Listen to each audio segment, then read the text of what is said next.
ধন্যবাদ আপনাকে। গত ঈদের দিন থেকে ভারী বৃষ্টি এবং পাহাড়ি ঢলে যে বন্যা সৃষ্টি হয়েছিল মৌলভীবাজার জেলার সীমান্তবর্তী জুড়ি উপজেলায়, সেটি আসলে গত কয়েকদিন আগে কমতে শুরু করেছিল।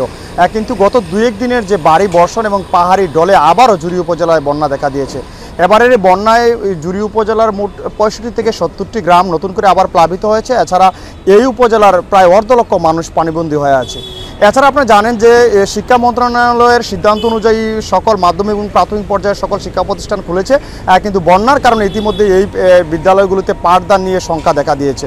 আমাদের কথা হয়েছে পানি উন্নয়ন বোর্ডের কর্মকর্তাদের সাথে। তারা আমাদেরকে যেমনটা জানিয়েছেন যে এই জুড়ি নদীর পানি বিপদসীমার 190 সেন্টিমিটার উপর দিয়ে প্রবাহিত হচ্ছে।